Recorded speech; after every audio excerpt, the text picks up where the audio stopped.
Family. रोशनी, अब तेरी शादी की उम्र हो चुकी है, सब तेरे लिए लड़का देख रहे हैं और तू है कि 8-9 बजे बिस्तर से उठ रही है। मम्मी, क्या आप भी सुबह सुबह ज्ञान दे रही हो? सोने तो दो कम से कम। क्या करें, अब तेरी हरकतें ही ऐसी हैं। चल अब बिस्तर छोड़ और मेरे साथ खाना बनाना सीख। ना, मैं नहीं बना रही खाना वाना, आप प्लीज जाइए ना यहाँ से। रोशनी की बातों से निराश होकर निशा वहाँ से चली जाती है। निशा, तुम रोशनी को घर का कामकाज क्यों नहीं सिखाती? अगर यही हाल रहा फिर तो 2 दिन में उसके ससुराल वाले उसे यहाँ छोड़कर चल देंगे। मैं तो बहुत कोशिश करती हूँ उसे घर की जिम्मेदारियां सिखाने की, लेकिन वो मेरी सुने तब ना। आप तो जानते ही हैं ना कि वो कितनी जिद्दी है।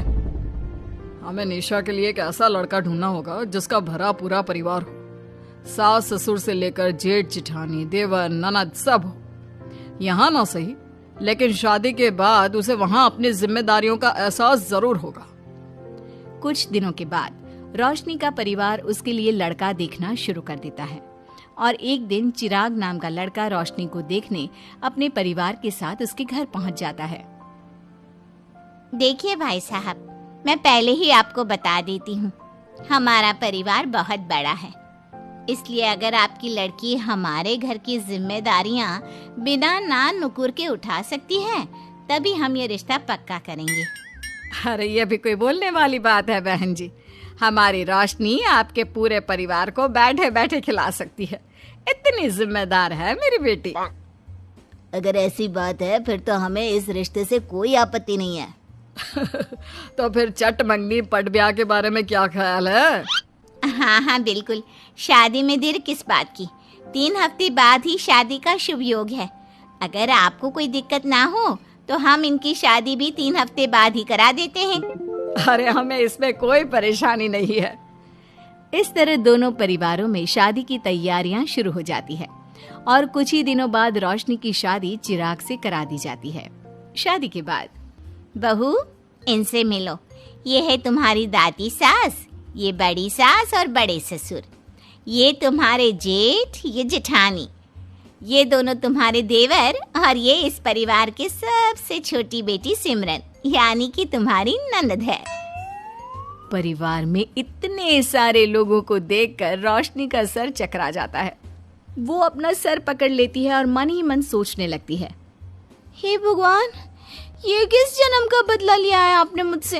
मैंने क्या बिगाड़ा था आपका जो आपने मुझे ऐसा परिवार दिया? बेटा, किस सोच में पड़ गई तुम? और कितने लोग हैं आपके परिवार में? बस हम इतने ही लोग हैं बेटा, ज्यादा लंबा परिवार नहीं है हमारा। अब इससे लंबा और कितना बड़ा परिवार होगा आपका? ये ससुराल कम चिड़ियाघर ज्यादा लग रहा है। कुछ कहा क्या तुमने बेटा? नहीं मम्मी जी, वो मैं बहुत थक गई हूँ, तो क्या अब मैं सोने जा सकती हूँ? हाँ क्यों नहीं बहू। चिराग, बहू को अंदर कमरे में लेकर जा। जी माँ। चिराग रोशनी को अंदर कमरे में लेकर जाता है। चिराग, मुझे यहाँ नहीं रहना, मुझे अलग रहना है। ये तुम क्या बोल रही हो रोशनी? अभी तो आई हो तुम और अभी अलग होने की बात कर रही हो? परिवार वालों को पता चलेगा तो कितने दुखी होंगे वो लोग। मुझे नहीं मतलब किसी से, और इसे तुम परिवार कहते हो? ये परिवार कम कोई गली मोहल्ला ज्यादा लग रहा है। रोशनी, अभी तुम नई हो इस परिवार में, इसलिए शायद तुम्हें ऐसा लग रहा है। कुछ दिन में आदत हो जाएगी तुम्हें। चिराग की बात सुनकर रोशनी अपना सर पकड़ लेती है। आपको समझाना तो दीवार में सर पटकना है। मैं सो रही हूँ, लाइट ऑफ मत करना, मुझे अंधेरे में नींद नहीं आती। इतना बोलकर रोशनी बिस्तर पर लेट जाती है। रोशनी को देखकर चिराग का मुंह खुला का खुला रह जाता है। वो भी पैर पटकते हुए बिस्तर के दूसरे कोने में अपना मुंह मोड़कर सो जाता है। अगले दिन, देवरानी जी, आप उठ भी जाइए, सुबह के 6 बज चुके हैं। सोने दो ना मम्मी, क्यों परेशान कर रही हो? देवरानी जी, मैं आपकी मम्मी नहीं जेठानी हूँ। सुबह सुबह क्या मजाक है मम्मी? इतना कहकर रोशनी अपनी आंखें मसलते हुए उठती है और अपनी जेठानी को देखकर चौंक जाती है। दीदी, आप यहाँ? पिछले 1 घंटे से तुम्हें उठा रही हूँ, लेकिन तुम हो कि अब उठ रही हो। लेकिन अभी तो सिर्फ 6 बज रहे हैं, आपने मुझे उठाया क्यों? वो इसलिए क्योंकि आज तुम्हारे इस घर में पहली रसोई है, तो खाना आज तुम्हें ही बनाना होगा ना। क्या? मुझे पूरे मोहल्ले के लिए खाना बनाना पड़ेगा? नहीं रोशनी, तुम्हें पूरे मोहल्ले के लिए नहीं, सिर्फ परिवार के लोगों के लिए ही खाना बनाना है। आपका परिवार किसी मोहल्ले से कम है क्या? कुछ कहा क्या तुमने? हाँ नहीं दीदी, आप चलिए, मैं अभी फ्रेश होकर आती हूँ। आरती वहां से चली जाती है, जिसकी थोड़ी देर बाद रोशनी भी रसोई में जाकर मजबूरी में सबके लिए खाना बनाने लगती है। पूरे 2 घंटे मेहनत करने के बाद उसका खाना बनकर तैयार होता है। वाह बहू, खाना तो बड़ा स्वाद बना है। सच में बहू, तुमने भले ही बहुत देर लगाई खाना बनाने में, लेकिन खाना बहुत स्वादिष्ट बना है। आपके हाथों में तो जादू है देवरानी जी। मैं तो कहती हूँ अब से रोज आप ही खाना बनाया कीजिए, क्यों मम्मी जी? हाँ हाँ बेटा, बिल्कुल ठीक कहा तुमने। रोशनी, आज से रोज तुम ही खाना बनाना। ये सुनकर रोशनी चौंक जाती है। खाना खाने के बाद सभी लोग रोशनी को शगुन का नेक देते हैं और फिर अपने अपने रूम में चले जाते हैं।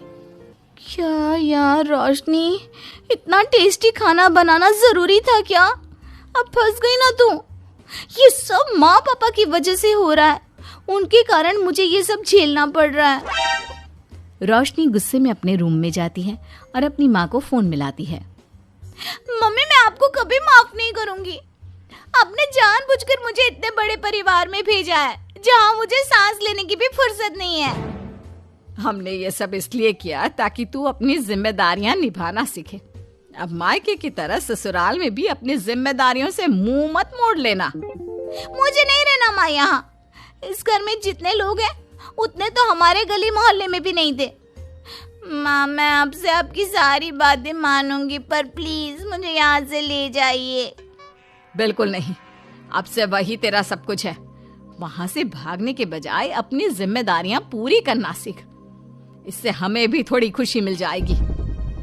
माँ की बातों से निराश होकर रोशनी फोन काट देती है, जिसके बाद उसकी नजर नेक में मिले पैसों पर पड़ती है और वो फटाफट से बिस्तर पर बैठकर पैसे गिनना शुरू कर देती है। अरे वाह, ये तो पूरे 25,000 रुपए हैं। किसी ने भी 5100 से कम का नेक नहीं दिया। चलो अच्छा है, कुछ तो फायदा हुआ इतने बड़े परिवार में शादी करने का। अब इन सब पैसों से मैं अकेले शॉपिंग करूंगी, बहुत मजा आएगा। शॉपिंग के बारे में सोच सोच कर ही रोशनी अपने बिस्तर पर कूदने लगती है। उसे बिस्तर पर कूदता देख सभी लोग चौंक जाते हैं। भाभी, आप ऐसे क्यों उछल रही हो? छोटी बच्ची हो क्या?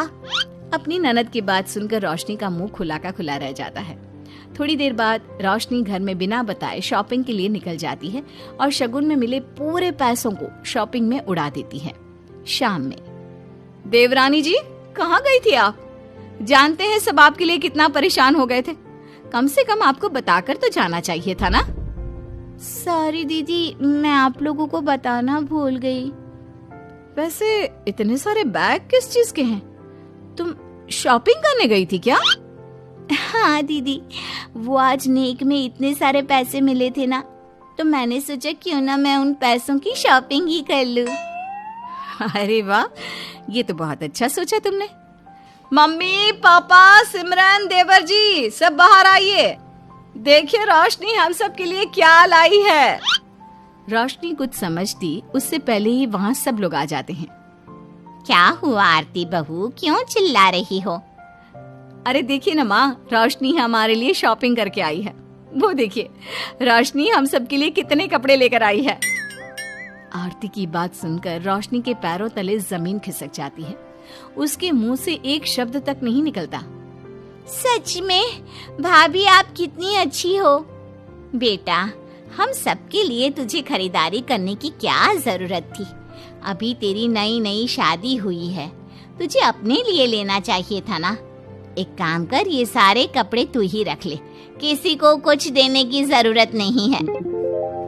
चलो, कोई तो समझदार है इस घर में। वाओ भाभी, कितनी सुंदर ड्रेस है। ये शॉर्ट ड्रेस मुझे पता है आप मेरे लिए ही लाए होंगे, है ना? इसे मैं रख लेती हूँ। माँ, रोशनी इतने प्यार से सबके लिए कपड़े लेकर आई है, हमें मना नहीं करना चाहिए।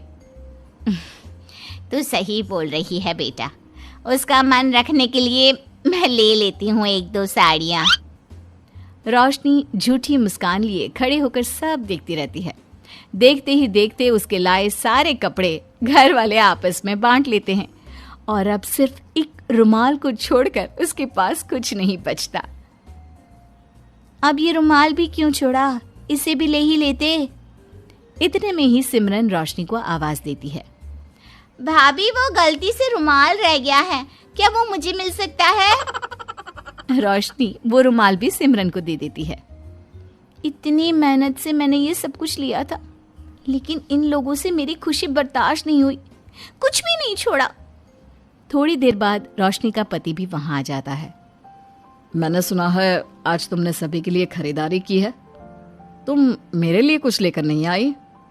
बस फिर क्या था, इतना सुनते ही रोशनी का पारा हाई हो जाता है और वो चिराग को घूरने लगती है, जिससे चिराग डर के मारे वहां से खिसक जाता है। हाय रे, फूटी किस्मत मेरी, जो ये जॉइंट फैमिली मेरे मत्थे चढ़ी।